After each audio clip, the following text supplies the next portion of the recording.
Bismillahirrahmanirrahim. Assalamualaikum warahmatullahi wabarakatuh. Bismillahirrahmanirrahim. Alhamdulillah, Allahu akbar. Allahu akbar wa lillahi alhamdu ala khalqihi wa li nafsihi wa zinata arsyihi wa li kalimati. A'udzu billahi minasyaitonir rajim. Bismillahirrahmanirrahim. Wa idza tafassahu fafsahu yusahhina lakum wa idza qila sujudu fasujudu lirrahmani alladhina amanu minkum alladhina utul ilma darajat.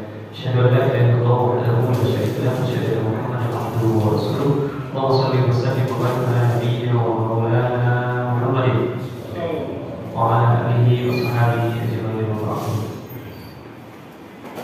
Bapak-bapak, saudara semuanya yang sama-sama kami cintai kepada Allah Subhanahu wa taala. Pertama dan paling utama marilah kita panjatkan puja dan puji syukur kita kepada Allah Subhanahu wa taala. Alhamdulillah pada munasabat yang berbarakah ini kita masih senantiasa diberikan nikmat iman, nikmat sehat dan umur yang mudah-mudahan langkah kaki kita ke musala istiqomah melaksanakan ibadah rutinitas kita sebagai kebutuhan kita kepada Allah Subhanahu wa taala, dilanjut dengan taklim rekaman di tempat yang mulia ini diberikan berkah Allah Subhanahu wa taala. Salawat dan salam yang kita sampaikan kepada Nabi besar Nabi Muhammad sallallahu alaihi wasallam. Yang sama-sama berhormati bisa hadir yang sudah memberikan kesempatan untuk kami menyambung beberapa kalimat atau sharing tentang kitab Ayatul Ahkam masih di dalam teks surat Al-Fatihah. Pada hari ini coba kita review sedikit, takutnya minggu kemarin lupa karena pertemuan pembahasan tentang kitab Ayatul Ahkam ini sebulan sekali. Yang bulan kemarin itu sempat 2 kali, saya yakin mungkin sudah lupa. Ya, kenapa? Karena tidak ada muqayyadnya, karena tidak ada kitabahnya, karena tidak ada muqayyad. Ya, pengikatnya pokoknya, bukan pakai kok. Biasanya ilmu itu diikat dengan apa? Diikat dengan kitabah. Ya, kitabah tulisan. Nah, oleh karena itu saya review sedikit. Minggu kemarin kita sedang membahas tentang surat Al-Fatihah yang mana namanya ada 3. Nama surat Al-Fatihah itu ada 3 yang kita pelajari, sisanya banyak sekali nama yang lain. Yang pertama Al-Fatihah, berarti pembuka daripada Al-Quran, yang mana di dalam mushaf itu ada namanya pembuka. Yang pembuka kalau kita buka Al-Quran berarti muncullah yang pertama kali kita suratul Fatihah. Yang kedua dinamakan Ummul Kitab. Dinamakan Ummul Kitab karena dia adalah sebagai ibu daripada sari yang ada di dalam Al-Quran. Sebagaimana Ummul Qura yang ada di Mekah dikatakan dia menjadi pusat kota bumi, yaitu Ummul Qura. Bahkan dalam penjelasan minggu kemarin Ustaz dikatakan Ummul Qura itu adalah pusat kota-kota yang ada di muka bumi. Dibuktikan oleh penelitian para arkeolog, kemudian penelitian dari ahli geografis, ahli bumi dan seterusnya, ternyata utara, ke selatan, barat dan ke timur pusatnya adalah tanahnya di kota Makkah. Yang ketiga dinamakan dengan Ashabul Masani. Ashabul Masani adalah 7 ayat yang dibaca berulang-ulang setiap hari.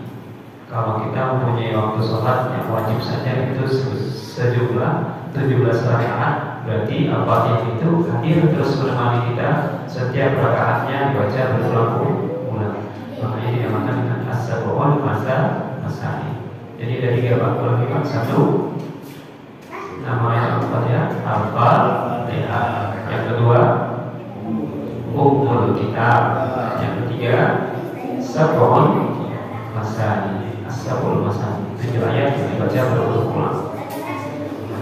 Dan nama yang lain tapi tidak dibahas secara detail di dalam kitab ini.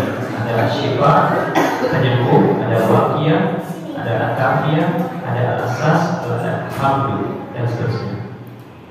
Kemudian munculnya surat Al-Fatihah dalilnya 3 yang paling masyhur. Yang paling terkenal adalah diriwayatkan oleh Ibnu Abi Sa'id Al-Mu'alla yang disahihkan oleh Bukhari, itu tentang proses bagaimana Al-Fatihah turun. Jadi ketika Rasulullah SAW menimba sholat Al-Fatihah, sahabat yang lagi sholat wajib ketika itu dipanggil oleh Rasulullah SAW, sementara sahabat itu dalam kondisi sholat. Maka ketika itu Rasulullah SAW menegur sahabat itu setelah selesai sholat. Setelah selesai sholat ditegur oleh Rasulullah. Kenapa engkau tidak menjawab panggilanku? Kata Rasulullah. Ya karena saya posisi lagi sholat ya Rasulullah. Posisi saya lagi sholat. Bagaimana saya menjawab panggilan antum gitu ya? Maka Rasulullah SAW menurunkan ayat Al-Quran yaitu atau menghafalkan ayat satu ayat Al-Quran dari dalam kitab Al-Quran yang berbunyi ya ayyuhalladzina amanu istajibu lillahi wa lirrasul idza da'akum lima yuhyikum. Wahai orang yang beriman, jawablah panggilan Allah dan Rasulnya apabila engkau dipanggil. Ya, itu bedanya. Setelah itu barulah Rasulullah SAW menyampaikan kenapa pentingnya sahabat menerima panggilan Rasulullah ketika itu, karena ada satu surat yang diturunkan oleh Allah SWT bernama surat Al-Fatihah ingin disampaikan oleh Rasulullah kepada sahabat. Itu dari yang pertama, kenapa penting sekali surat Al-Fatihah. Yang kedua diriwayatkan oleh Imam Ahmad dalam kitab Musnadnya, yaitu Ubay bin Ka'ab membaca apa yang dibacakan oleh Nabi berupa Ummul Quran. Itu hadisnya muncul ya. Walladzi nafsi biyadihi ma unzila fit Tawrat wala fil Injil wala fil Zabur wala fil Quran mislah sabul masan wal Quran azim allazi yudilu. Demi Allah yang jiwa dan ragaku di tangan Allah Subhanahu wa taala, bahwasanya tidak ada satu surat pun yang diturunkan di dalam Taurat, Injil, Zabur kecuali hanya di dalam Al-Quran berupa apa? Suratul Fatihah. Ini dari yang kedua menyatakan Al-Fatihah itu sangat penting sekali untuk kita semuanya.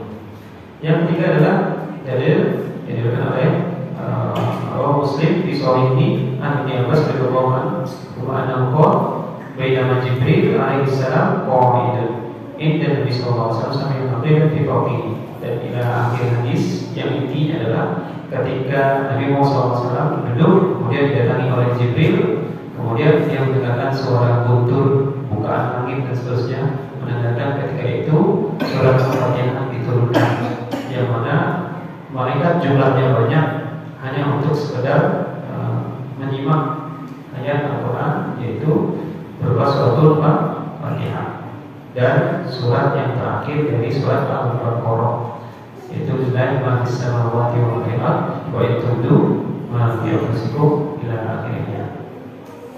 Kemudian peringatan untuk kita semuanya di dalam kitab ini, peringatannya apa? Tentang banyaknya orang yang menyampaikan fadilah-fadilah tentang suratul Fatihah yang tidak berdasarkan dalil. Yaitu salah satunya contohnya adalah orang-orang zindik. Orang zindik itu adalah orang yang merusak Islam dari dalam. Kaum zindik, jadi menafsirkan sesuai akalnya sendiri, tidak berdasarkan nas Al-Quran dan hadis. Jadi sesuai hawa nafsunya sendiri. Diingatkan oleh kita semuanya, jangan sampai kita mencari-cari. Seperti contoh beberapa amalan-amalan yang tidak ada dasarnya, kemudian di-share di grup WA. Kalau ada melakukan ini, melakukan itu segala macam, maka akan mendapatkan giza. Nah ini kalau Bapak tidak bisa telaah kitab dengan baik, maka jangan langsung percaya, karena bodohan akan menghiasi diri kita. Akhirnya jalan yang kita tempuh bukan jalan lagi yang lurus, tapi jalan melenceng. Lewat apa Pak? Lewat hadis-hadis palsu. Makanya ada nama kitabnya At-Targhib wa Tarhib. Kitab itu adalah 2 poin intinya. Kitab itu membahas tentang bagaimana kalau seandainya kita melakukan amalan dunia, kita mendapatkan jaza di akhirat nanti. Pahalanya gini. At-Targhib berarti lawannya. Kalau kita melakukan kesalahan, maka kita mendapatkan tanggung jawab resiko terhadap diri kita. Makanya beberapa ulama dari sekian banyak hadis yang ada di dalam kitab Targhib wa Tarhib itu dipilah lagi menjadi beberapa as-shahihah atau beberapa kitab-kitab yang dicantumkan dipilih-pilih hadis yang sahih di dalam kitab tersebut, dipilah-pilah. Yang dhaif-dhaif dibuang, yang hadis yang sahih-sahih sesuai jalurnya dijadikan satu kitab. Ada namanya kitab Tarikh wa Tarhib, tapi isinya sahih semua hadisnya. Itu. Bapak Ibu yang sama-sama dirahmati Allah Subhanahu wa taala. Mari kita mulai itu baru review yang minggu-minggu kemarin tak lupa. Sekarang kita mencoba untuk membongkar makna daripada isti'adzah. Isti'adzah qala ta'ala, "Fa idza qara'ta al-Qur'an fasta'iz billah minasyaitonir rajim." Jika Anda kita semuanya membaca Al-Qur'an, maka minta pertolongan kepada Allah Subhanahu wa taala dengan dari godaan setan yang terkutuk atau terlaknat. An-Nahl ayat 94. A'udzu astajiru wajah. Yuqalu uztu bi fulan wasta'idtu bi. Wa inni uztu bi rabbi wa rabbikum an tarjumun. Ai at-tajabta wastajabta bi. Qala lisan a'adhi awdan wa iyadan laja ilahi wa tasam bil hadis an-nabi sallallahu alaihi wasallam tazawwaja imra'atan min al-ard falamma udkhilat alayhi qalat a'udzu billahi minka faqala laha laqad uztu bima'adin fa akhrik bi ahlik ila akhiri kalimat. Uztu artinya minta apa? Minta perlindungan. Saya minta perlindungan. Kalau saya sebagai warga minta perlindungan sama Pak RT, oleh karena kotak amal sempat hilang, saya minta perlindungan sama Ketua RT, karena bidang keamanannya adalah lepas dari kontrol karena keterbatasan manusia. Minta perlindungan. Idealnya manusia ini pasti ada potensi untuk minta perlindungan dengan orang lain. Istri meminta perlindungan kepada suaminya ketika ada ancaman dari luar berupa dilirik sama orang, dan digodain. Bersyukur Bapak punya istri yang gak terlalu cantik, jadi aman dari lirikan orang. Bersyukur juga Bapak punya istri yang tidak terlalu cantik, jadi ya aman dari yang ambil yang tengah-tengah aja. Ya, Pak Medi. Siap.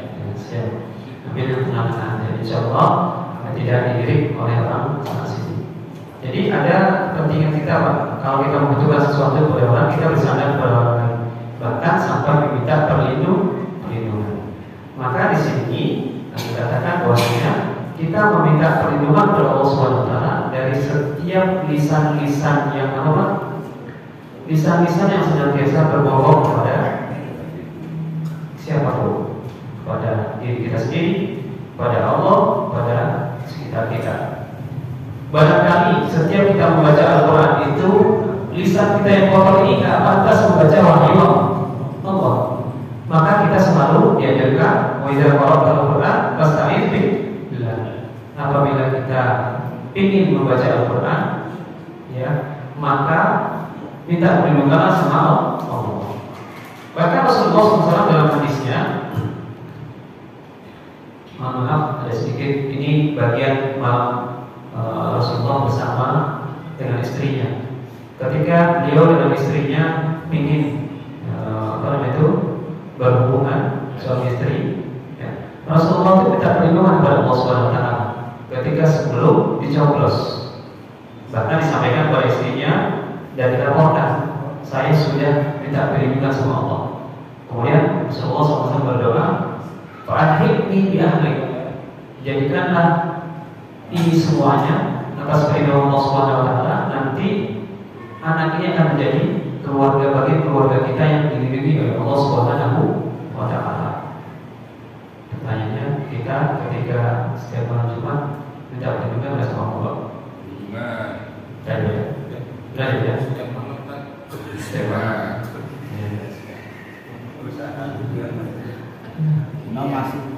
Pas masuk bilangnya bismillah ya, bukan ta'awuz.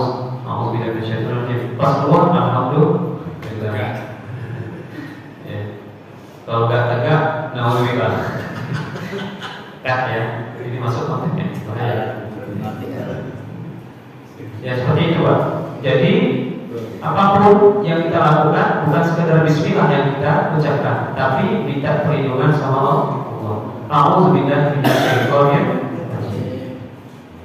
Asyaiton mutamamin al-ati wa huwa syaitan bimana ba'uda. Asal kata syaitan itu Pak, syaitan artinya ba'uda, menjauh. Berarti yukol syaitan itu dari ini. Dikatakan dalam bahasa Arab itu, saya menjauh dari daerah saya. Biasanya ada orang yang berzina malu ketahuan dengan masyarakat setempat. Itu kalau dalam budaya adat kita orang Timur, bahkan di Arab itu pasti, kalau Arab itu kan pasti memakai nas-nas agama. Kalau ada orang yang berzina diasingkan ke tempat yang lebih jauh, yang tidak dekat dengan masyarakat yang sudah ada terlihat. Nah itu syaitan itu dari ini, artinya saya menjauh dari daerah saya atau dari tempat tinggal saya. Menjauh untuk apa Pak?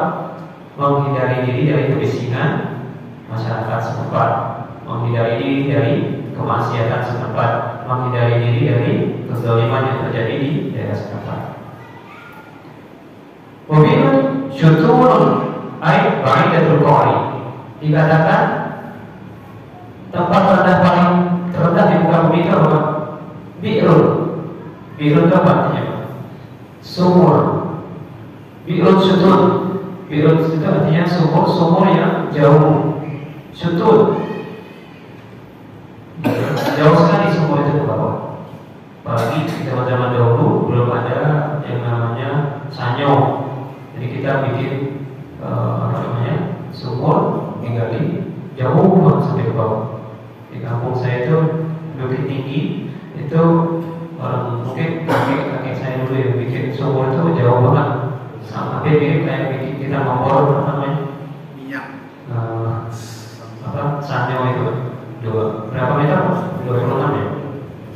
20. Jadi kalau melihat bawah itu nggak kelihatan airnya, timbanya pun jauh. Masih ada sampai sekarang itu gelap dan terkesan angker gitu. Bahaya sekali. Karena daerahnya daerah bukit Pak, kaki gunung Merapi, jadi harus dalam kan. Kalau enggak kita ngambil dari sungai, mungkin harus dalam. Kembali tadi, jadi tempat yang terendah di muka bumi adalah sumur. Sumur itu paling bawah sekali, dia menjauh daripada bumi. Jadi syaitan artinya adalah apa Pak? Syaitan itu berarti makhluk yang menjauh. Menjauh dari apa? Dari kebenaran. Makhluk yang jauh dari kebenaran. Ya kan ya? Siapa syaitan dikumpulkan dari hak wa ta'ala. Dinamakan syaitan, ya a'udzubillahi minasyaitan, dinamakan syaitan karena dia jauh dari kebenaran. Dan dia berpotensi untuk menyepelekan, menolak kebenaran. Padahal karena kullu 'adin muta'arradi minal jin wal ins wad dawabi syaitan. Dikatakan bahwasannya syaitan itu bisa berupa apa? Jin, manusia, ins, dawab. Dawab itu artinya hewan-hewan. Itu dinamakan syaitan. Kalau selagi dia menjauh dari kebenaran. Yang jelas jin dan ins itu jauh dari kebenaran, pasti dikatakan syaitan. Nah, Ustaz, bagaimana dengan dawab, hewan? Hewan yang buas, hewan yang tidak punya akal, merekam siapapun tanpa sebab, dikatakan syaitan. Ibaratnya manusia punya emosional yang tidak bisa dikontrol, itu dikatakan syaitan karena jauh dari kebenaran. Lanjut. Syaitan bisa mukhtas bil jin. Syaitan itu tidak bisa dikhususkan untuk jin saja. Bal yutlaku ala ins. Juga bahkan dikatakan disemainkan kepada manusia juga. Syayatin al-ins wal jin. Al-An'am ayat 112. Yaitu setan-setan yang berupa manusia dan jin. Yang berikut ar-rajim maknahu al-marjum. A'udzubillahi minasyaitonir rajim. A'udzu sudah tadi, minasyaiton sudah tadi, kemudian ar-rajim. Ar-rajim maknahu al-marjum, bahwa fa'il bermakna maf'ul yuqalu ainul kalim ay maf'ul wa kafan qadib rawatu wa rajulun ain wa maf'ul. Qala Qurtubi asal rajim ar-ramyu bil hijarah. Rajam itu tahu ya. Rajim fa'il, rajmu berarti ar-ramyu bil hijarah. Kalau Bapak pernah dengar kata-kata rajam. Rajam itu hukuman apa? Rajam itu hukuman apa? Rajam ya. Itu ar-ramyu bil hijarah. Jadi badan manusia ditanam ke dalam bumi, tinggal di kepala doang, dilempar pakai batu kerikil. Rajam. Makanya umroh itu kan ada umroh haji ya Pak ya. Haji itu ada jumroh ya Pak. Itu gunanya untuk apa? Simbol setan, mengusir setan dengan lemparan-lemparan ya Pak ya. Ya, karena itu rutinnya, rutinitas bagian pakaian daripada haji. Ya. Ar-rajmu yang dimana perlu. Jadi selain kata-kata rajam itu artinya adalah melempar dengan batu, ar-rajmu juga artinya adalah membunuh, rajam. Wal'an dan laknatan. Watardu menolak, syammu berkira hadatuhu biqouli ta'ala la lam tantahiyanu latakunanna minal marjumin. Jadi ini dalam surat Asy-Syu'ara ayat 116 dikatakan Nabi Nuh itu tetap ingin bikin kapal di atas bukit, kemudian di siang bolong. Sudah diingatin oleh umatnya Nabi Nuh, dikatakan gila segala macam, sudah diingatin. Jangan atur-atur kami, jangan ingat-ingatin kami lagi, jangan membuat kerusuhan karena kamu masih orang baru, kata umatnya. Kalau nggak kamu indahkan apa yang kami ingatkan, apa katanya Pak? Kata umatnya, la takunanna minal marjumin, maka kamu akan kami lempar semuanya nanti. Kami lempar kamu yang ke tempat yang jauh dengan batu, kami lempar. Kemudian jasadmu kami akan lempar di tempat yang jauh. Jadi makna rajam itu adalah bisa jadi lemparan dengan batu, dilempar atau membunuh, atau bisa dikatakan juga dengan laknat. Ar-rajim berarti yang terlaknat. Kalau bahasa kita, kalau kita dengarkan para pembaca Salihin awal, A'udzubillahi minasyaitonir rajim, dengan nama Allah. Aku berlindung kepada Allah dari godaan setan yang terkutuk. Yang terkutuk itu berarti yang dilempar oleh Allah SWT dari surga karena tidak patuh sama Allah ketika ada perintah untuk sujud. Memang Nabi akhirnya dilempar. Marjum, dia terlempar. Bapak Ibu yang sama-sama dirahmati Allah SWT, jadi Alhamdulillah minasyaitonir rajim sudah ya. Lanjut ke bismillah. Bismillah, bismillah al-ismu mushtaq min as-sumu di mana ar-raf'ah wal qulub. Bismi. Asal katanya ba dengan ism, tapi digabung jadi satu bismi. Ya, enggak ada alifnya. Dia adalah al-ismu mushtaq min as-sumu. Dia dikatakan nama, salah satu nama yang disandarkan dengan ketinggian sumu sama untuk langit itu jadi dengan ketinggian. Rafa itu derajat yang sangat tinggi. Wal ulu juga sama, itu adalah tinggi juga artinya. Mungkin mushtaq min as-sama wa hiya al-alamah wal Qurtubi wal awal asluhu Muhammad Basri dengan najam wa asma tasghiru sami. Allah Ta'ala walillahi al-asma'ul husna. Ism itu adalah bentuk daripada tunggalnya. Berarti kalau bentuk jamaknya adalah asma. asma-Nya Allah itu ada 99. Walillahi asmaul husna. Tapi yang tunggal di sini Allah menisbatkan nama Allah itu yang tunggal hanya satu, dan dia tidak ada lagi sandaran lagi, yaitu Allah. Allah itu tidak ada nama yang tercipta di muka bumi selain nama itu sendiri. Ya. Dan dia adalah nama tunggal. Bismi berarti atas nama, dengan nama Allah.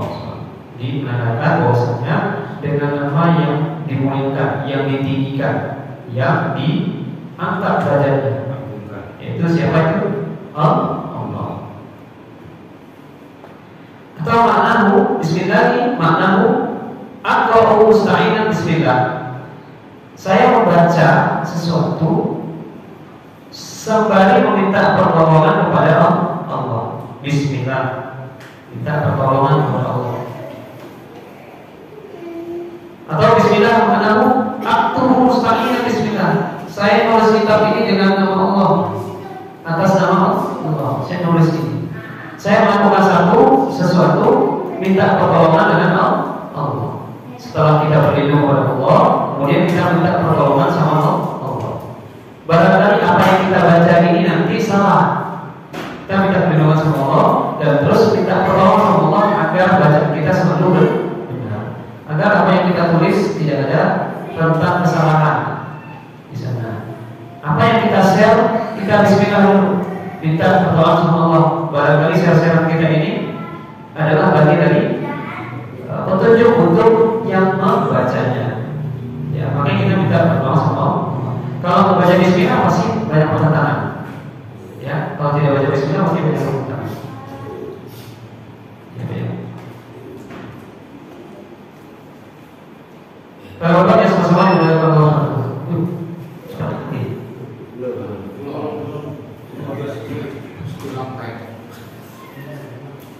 Sampai makna bismillah itu aku mustaqinan billah. Saya makan minta pertolongan sama Allah. Saya makan aja minta pertolongan sama Allah.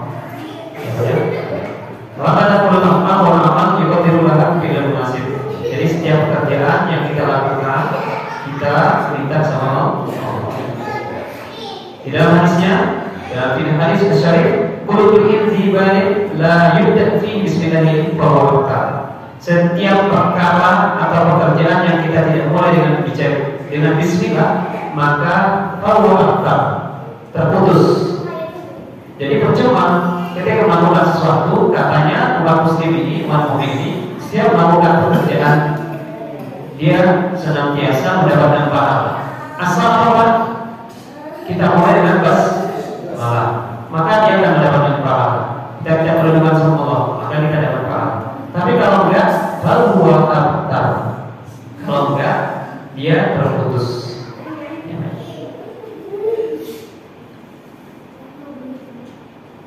Allah ismul zat muqaddasah. Allah adalah nama zat yang suci, yang ditinggikan. Tidak ada nama lain yang patut disembah kecuali Allah.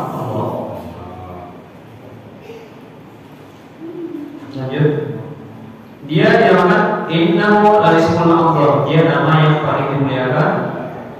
Kemudian disifatkan yusafu bi jami'i sifat.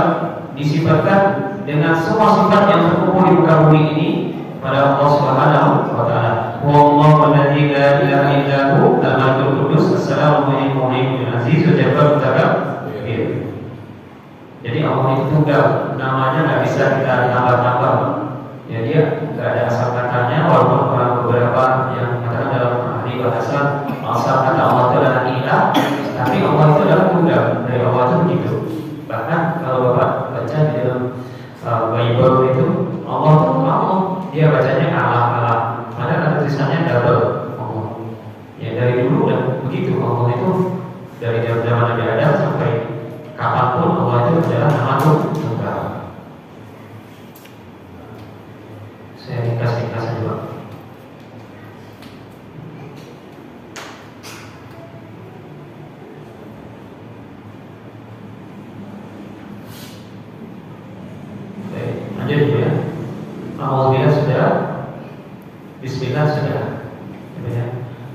Alhamdulillahirabbil alamin. Alhamdulillah artinya adalah as-salat bil jamil ala jihati ta'zim wa tabjil. Alhamdulillah itu adalah artinya pujian hal-hal yang bagus-bagus bil jamil, dengan pujian yang agung. Jadi kalau kita melihat sesuatu yang bagus, kita pasti puji. Anak kita soleh, pasti kita puji, ya kan? Tapi ada pujian yang lebih mulia, yang lebih agung, yaitu alhamdulillah hanya untuk Allah. Pujian itu otomatis kita lakukan, ya, tanpa sadar. Dan itu pujian itu biasanya lewat lisan saja. Jarang orang yang puji itu lewat hati, jarang. Ya benar. Itu alhamdulillah. Ustaz, bedanya alhamdulillah dengan syukur apa Ustaz? Alhamdulillah itu cukup dengan lisan, asyukur itu bil lisan, bil qalbi, bil af'ali. Ya. Kesyukuran itu lebih komplit. Ya, kesyukuran itu untuk pujian, syukur, terima kasih sama Allah itu lewat apa? Lewat lisan kita, lewat hati kita, lewat apa yang kita lakukan untuk kedudukan kita terhadap Allah Subhanahu wa Ta'ala. Jadi pujian itu alhamdulillah itu lebih umum dan ditujukan kepada Allah. Pujian semuanya ciptaan Allah, kita tercipta, kita itu bisa seperti ini, kedermawan dan punya harta yang lebih, kemudian punya skill yang bagus dan hal-hal yang lain, terlihat perfeksionis di mata manusia, maka itu dinamakan dengan pujian-pujian, bisa dikatakan dengan pujian yang sifatnya lebih umum. Tapi ada pujian yang lebih khusus yang dinamakan dengan bentuk syukur, dan itu hanya kepada Allah Subhanahu wa Ta'ala. Jadi alhamdulillah syukur, segala puji bagi Allah, dan kita berterima kasih dari lisan, dari hati kita dan seterusnya. Alhamdulillah rabbil alamin. Ar-Rabbu, Rabbu itu artinya al-lugha masna at-tarbiyah. Jadi mentarbiyah, mendidik. Islamu syu'un al-ghair. Jadi merubah keadaan sekitarnya. Qur'aniyah, dan dia menjadi pengasuh. Rabb itu adalah artinya pengasuh, pendidik, mengayomi. Rabbul alamin berarti alam. Berarti Allah lah yang mengatur seluruh alam ini dengan kelebihan dan kekurangannya. Ya. Rabbun berarti dia pendidik. Lebih dari itu pengasuh dan seterusnya. Dan dia mengislah, memperbaiki. Orang yang bisa mempunyai sifat Rabb dikatakan dengan Rabbaniyun. Rabbaniyun itu artinya dia alim, punya pengetahuan, kemudian setelah itu mengetahui Allah. Mungkinkah kita mengetahui tapi kita tidak mengetahui Allah? Mungkin nggak? Mungkin, bisa jadi. Siapa namanya itu yang menciptakan rumus MRSI? Albert Einstein. Albert Einstein. Sekelas dia aja yang nggak kenal Tuhan, Pak, tapi dia merasakan keberadaan Tuhan, Allah yang mengatur seluruh alam ini. Dia merasakan. Nggak mungkin membawa itu lempar jatuh sendiri ke bawah. Ya, jadi teori gravitasi ya. Jadi dia mengetahui, tapi dia merasakan juga. Cuma tidak dibuktikan dengan lisan. Maksudnya dibuktikan dengan lisan itu apa? Dengan syahadat. Akhirnya kan mampu terlana jadi Rabbaniyun itu adalah, itu artinya mengetahui dan mengetahui tentang Allah. Yang kedua, Rabbaniyun itu artinya ulama, mengetahui dan mengetahui informasi tentang hukum-hukum daripada aturan-aturan Allah dan larangan-larangan Allah. Itu Rabbaniyun. Alhamdulillahirabbil alamin. Jadi segala puji bagi Allah, Tuhan semesta alam. Rabbun di sini di dalam terjemahan diartikan apa? Tuhan. Harusnya bukan Tuhan, tapi lebih daripada itu. Pengayom, pengasuh, terus apa juga? Yang mendidik kita, yang mengatur seluruh alam. Rabbun. Ya.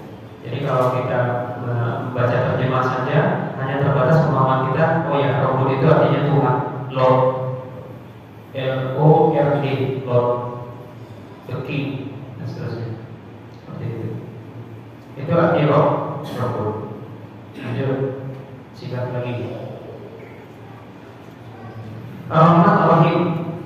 Ar-Rahman Ar-Rahim adalah sifat Allah Subhanahu Wa Taala yang disemaikan. Ini udah umum ya. Saya singkat saja. Yang penting intinya adalah Ar-Rahman itu kasih sayang Allah untuk semesta alam, baik hewan, manusia, jin, segala macam, semuanya diberikan tanpa ada terpisah sedikit pun, tanpa ada beda-bedakan. Kafir, muslim, muslim, semuanya dapat. Bahkan ateis mendapatkan kasih sayang Allah lewat Ar-Rahman. Ar-Rahim itu khusus untuk orang-orang yang beriman. Orang-orang yang beriman. Kenapa saya katakan beriman? Karena belum tentu muslim itu beriman. Tapi kalau beriman pasti muslim. Insya Allah. Qul Allah itu Ar-Rahman. Ar-Rahman Ar-Rahim. Malik Yaumiddin sudah tahu artinya secara menyeluruh. Yaumiddin adalah berarti hari jaza, yaumul jaza. Itu jaza, hari pembalasan. Maliknya berarti bedanya Malikun dengan Malikun artinya apa? Malikun hanya sekedar the king saja. Malikun raja. Malikul Musolla, raja dari musola siapa? Yang kedua DKM katanya. Malikul wilayah, Malikul wilayah apa? RT. Malikul wilayah ala bidalika, yaitu RW. Di atas itu adalah lurah, kemudian camat, bupati, wali kota, gubernur, dan terakhir Malikul wilayah di wilayah Indonesia, presiden. Jadi Malikul kalau pendek itu artinya hanya sekedar jabatan duniawi. Tapi kalau Malikul, nah panjang namanya Malik Yaumiddin, berarti dialah yang menguasai seluruh alam semesta ini. Bahkan alam semesta sudah hancur pun Allah yang kelola bagaimana orang bisa dibalas dengan kebaikan lewat surganya, bagaimana Allah membalas lewat orang-orang yang bermasalah sama dunia lewat nerakanya. Beliau memberikan jalan. Ia berahulu, ia bersaing. Artinya siapa kepadamu aku menyembah itu begini artinya Pak. Kalau saya baca ada konteks di sini, menyembah itu kita kayak membego-begokan diri kita di hadapan Allah, menyempurkan kepala kita di hadapan Allah, abdul merendahkan diri kita di hadapan Allah. Iyakah kami minta ya Allah, apa? Ia karena kepada Allah kami menyempurnakan otak kami yang penuh dengan emosional ini terhadap Allah. Jadi kita turunkan ego kita, la ilaha illallah, tidak Tuhan selain Allah, kita harus menyembah kepada Allah total. Itu artinya di sini. Nah, abdul itu hamba. Hamba sahnya gimana sih Pak? Hamba sahnya sifatnya. Kalau sama majikannya pasti patuh ya. Disuruh dirampungkan, ya siap salah Pak. Walaupun salah dia tetap siap. Disuruh nama kambing, siap salah dari kambing. Disuruh ngapain aja siap ya penting. Itu namanya abdul. Dia karena kepada Allah kami mengabdi, menyembah, menyempurnakan keumahan kami sebagai manusia yang baik. Wanastain minta pertolongan. Nastain isti'anah itu berarti minta pertolongan. Kalau anak tidak bisa apa-apa, minta tolongnya sama siapa? Anak kayaknya orang tua. Kalau istri udah lemah selama seminggu, capek kerja, kita cuma ngoper duit aja sama istri, tolong istri. Pasti minta pertolongan. Papa, mama, papa, papi, ayah, cuci itu baju, ya kan gitu kan? Minta apa? Pertolongan sama kata suaminya, nanti aja. Kan kita punya duit. Padahal itu kode Pak, biar kita diberikan tanggung jawab. Walaupun seorang RT punya kata itu saya sekali jadi bantu dengan istrinya biar semangat. Istri biar kita nyuci itu semangat Pak, energinya lain. Jadi kayak orang bisnis cas, apalagi kalau diperlukan Pak, luar biasa. Yang sering belum istri ini Pak motif.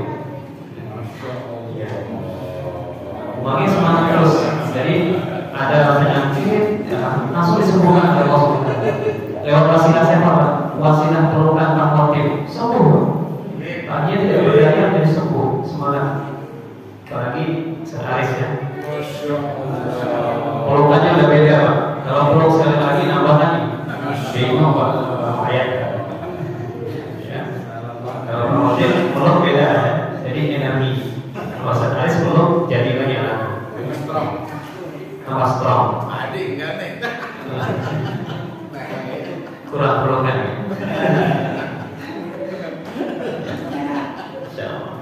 Ya. Nah itu Pak ya. Iya kan dua ya karena setahu.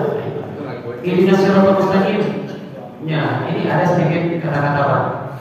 Sirat itu artinya di dalam bahasa Arab itu ada 3 kata-kata sirat. Saya termasuk orang yang lagi senang Pak.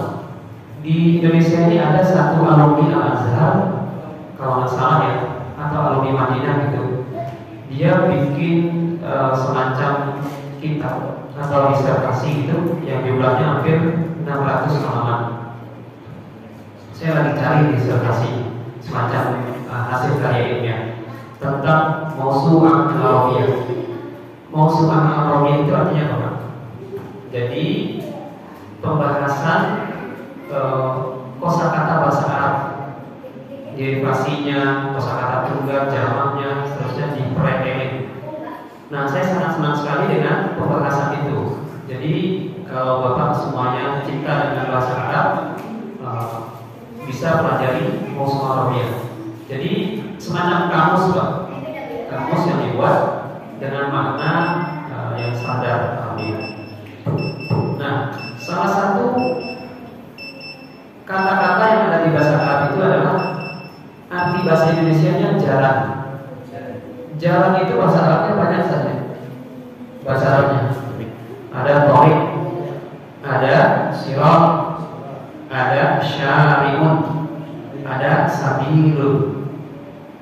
Nah, satu makna saja bahasa Indonesia ya itu bisa kata bahasa Arabnya banyak. Beda. Itulah uniknya bahasa Arab. Kenapa mengkaji kitab itu lebih senang mengkaji bahasa Arab kitab itu dengan langsung bahasa Arabnya? Karena bisa meluas pemahaman kita daripada kita membuka terjemahan. Kenapa seperti itu? Karena luasnya pemahaman bahasa Arab. Contoh kata-kata yang saya sampaikan ini. As-sirat. As-sirat itu maknanya ada 2. Jadi sirat itu jalan yang ada keberangkatannya dan ada kedatangan. Keberangkatannya maksudnya apa? Bisa 2 makna. Keberangkatannya dunia, kedatangannya adalah akhirat. Atau makna yang kedua, keberangkatan dari sirat yang pertama kali yang kita menunggu selama 50 tahun sampai ke tujuan akhir, targetnya apa? Surga. Surga. Berangkatan sirat Pak. Sebelum kita menuju ke surga itu kan ada sirat ya. Setelah sirat itu nanti ada telaga Kausar. Nabi dahulu di sana masih sama hamba-hambanya. Nah, keberangkatan itu sirat di awal itu akhirnya apa? Tujuannya adalah surga. Sebelum ke surga itu adalah tujuan akhirnya. Itu makna sirat. Nah, makna yang kedua sirat itu adalah salah satu jalan yang mana diantaranya ada yang hak dengan yang batil. Ya, sirat ini adalah jalan yang antara hak dengan yang batil. Ya Pak ya, antara surga dan neraka, antara kejahatan dan kebaikan. Kebaikan dan kejahatan. Nah, ini bisa diartikan ketika kita sudah masuk ke sirat, sirat itu harus mustaqim Pak. Gak boleh belok-belok. Banyak orang yang berkata apapun alirannya, ya, apapun jenjang manhajnya, mazhabnya, yang penting ujungnya sampai tujuan. Ternyata nggak gitu ya dalam pembahasannya. Siratal mustaqim itu sudah jelas. Jadi ada 2 ya Pak. Kalau kita berhadapan dengan non muslim, berarti sirat yang utama yang lurus siratal mustaqim itu adalah agama kita, Islam, lewat Al-Quran dan hadis. Berarti kalau kita sesama muslim, kan banyak aliran nih Pak. Yang Bapak tahu dan yang tidak tahu, ada cuma sepotong-sepotong tahunya. Banyak aliran, pemahaman. Ya Pak ya, udah dijelaskan sama Rasulullah. Jangan jalan yang mana nih yang paling diutamakan? Ya, yaitu manhaj yang lurus. Jalan yang lurus itu seperti apa? Ikuti sunnah Rasulullah SAW, petunjuk dari Al-Quran dan hadis. Nah, petunjuk dari Al-Quran dan hadis ini peredarannya banyak lagi. Gimana? Konten itu kurang panjang. Ya, gitu ya, Pak ya. Jadi sirat itu seperti itu. Udah jelas ya. Ini dulu saya coba ulangi lagi takutnya Bapak lupa. Kalau torik itu artinya adalah jalan setapak. Jalan setapak, ya, jalan ke sawah, atau muncul jalan raya. Nah, jalan setapak ini dinamakan torik. Kenapa torik? Ini torik mustaqim. Kenapa nggak pakai torik mustaqim? Ya, karena jalannya cuma setapak. Jalan kebenaran itu adalah luas dan jelas tanpa yang dialing-aling. Makanya nggak pakai torik. Itulah indahnya bahasa Al-Quran. Yang berikut adalah sabil. Apa ini? Sabil itu adalah jalan umum. Jalan umum, Pak. Ya, jalan umum, sabil itu jalan yang mudah dilewati. Ya, Pak ya, jalan yang mudah dilewati. Tapi bukan jalan tikus seperti torik tadi. Sabil itu jalan yang mudah dilewati. Ya, tapi bukan jalan tikus. Dan dia lebih bersifat umum. Ya. Ada kelebihan dan kekurangan. Ini siratal mustaqim. Nah, dijelaskan lagi siratal mustaqim itu seperti apa, Pak? Siratal ladzina an'amta 'alaihim. Jalan yang Allah pernah beri nikmat kepada orang-orang yang pernah diberikan nikmat. Siapa dia? Jalan para nabi dan rasul, jalan para ulama yang lurus, ya, ulama yang lurus. Kemudian seterusnya para kiai, ya, guru-guru kita yang menjelaskan tentang pembahasan tentang jalan yang lurus seperti itu. Ya, itu ya. Memang itu jalan Allah, ya, bukan jalan orang yang maktub, yang dimarahi oleh Allah, yang dimurkai oleh Allah. Siapa, Pak? Yahudi dan Nasrani. Ya. Yahudi dan Nasrani. Yahudi adalah ghairil maktub, yang dimurkai oleh Allah adalah Nasrani. Yang di apa namanya itu? Ghairil maktub yang ada orang yang tersesat adalah orang Muslim tadi. Jadi bisa jadi tafsirannya ada dua juga. Ghairil maktub yang ada orang Nabi itu artinya bukan jalan yang engkau berikan terhadap orang yang dimurkai dengan orang yang tersesat, gitu ya, yang orang yang besar. Atau bisa jadi kita sudah berada dalam Islam tapi berada jalan yang bengkok, nggak lurus.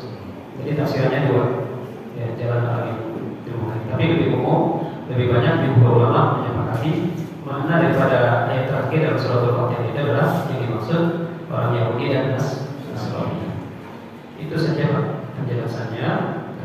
Pas banget tentang Fatihah ini, tafsir secara umumnya. Dan saya ambil tafsirnya ini lewat pembahasan bahasa saja. Karena kalau kita tafsirnya udah paham lah, bahwa tafsir Qurtubi, tafsir Jalalain udah paham. Semua ustaz juga udah nerangin. Ustaz Rawafi juga pernah nerangin tentang Fatihah ini dari bangunannya sampai dasar dan seterusnya. Ya sudah jelas.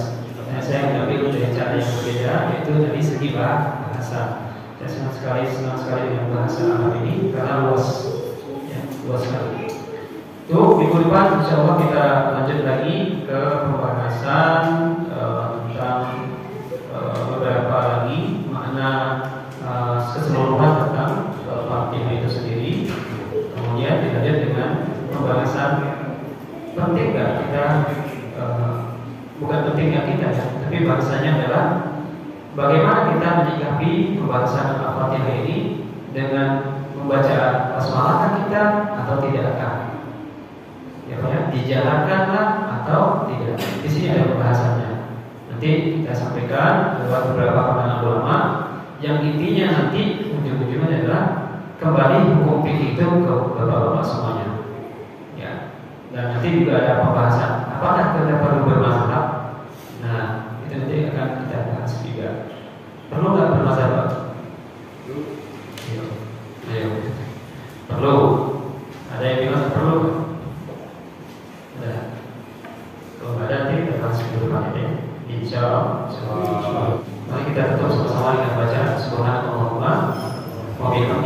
asyhadu an la ilaha illa anta